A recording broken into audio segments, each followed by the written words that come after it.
ജില്ലാ ആസൂത്രണ സമിതിയുടെ അംഗീകാരത്തോടെ ജില്ലയിൽ ജനകീയ പദ്ധതികൾ ഒരുക്കി ജില്ലാ കുടുംബശ്രീ മിഷൻ. വിവിധ വകുപ്പുകളുമായി സഹകരിച്ചാണ് കുട്ടികളുടെയും വനിതകളുടെയും ക്ഷേമം മുൻനിർത്തി നിരവധി പദ്ധതികൾ കുടുംബശ്രീ മുഖേന നടപ്പാക്കി വരുന്നത്.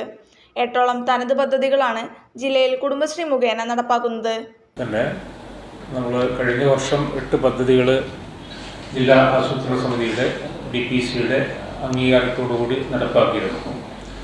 അതോടൊപ്പം തന്നെ നമ്മൾ ചില പരിപാടികൾ നമ്മൾ കഴിഞ്ഞ വർഷം തന്നെ തുടക്കം കുറിച്ചിരുന്നു. അപ്പോൾ അതിലൊക്കെ തന്നെ ചിലതൊക്കെ തന്നെ മറ്റു വകുപ്പുകളുമായിട്ട് കൺവേർട്ട് ചെയ്തുകൊണ്ട് നടത്തുന്ന പരിപാടികളാണ്. കുടുംബശ്രീയിലൂടെ ചില കാര്യങ്ങൾ നടത്തുന്നു, അത് തുടർച്ചയായിട്ട് നടത്തുന്നു. അതിൽ ഏറ്റവും ഒന്ന് എടുത്തു പറയത്തൊക്കെ ഇത് ഹൃദ്യ. ഇന്നലെ കൂടി ബഹുമാനപ്പെട്ട ജില്ലാ കളക്ടറുടെ അധ്യക്ഷതയിൽ അതിൻ്റെ ഒരു മീറ്റിംഗ് ചെയ്യുകയുണ്ടായി. ഹൃദ്യ എന്നുള്ള പാലിയേറ്റീവ് രോഗികൾക്ക് എത്തിക്കുക എന്നുള്ളതാണ്, അതിൻ്റെ പരിചരണം എത്തിക്കുക എന്നുള്ളതാണ്.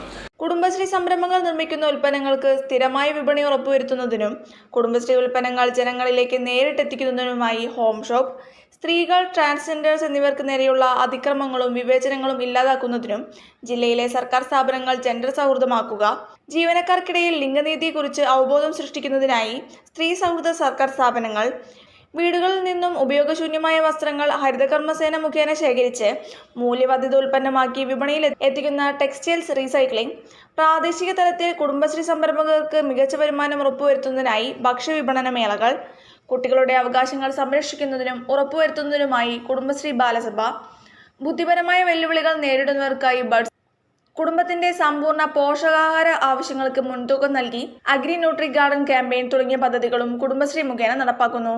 മലപ്പുറം പ്രസ് ക്ലബ്ബിൽ നടന്ന വാർത്താ സമ്മേളനത്തിൽ കുടുംബശ്രീ ജില്ലാ mission coordinator Jafar K Kakkooth, DPM NR Shamna, CK Rizwana എന്നിവർ പങ്കെടുത്തു.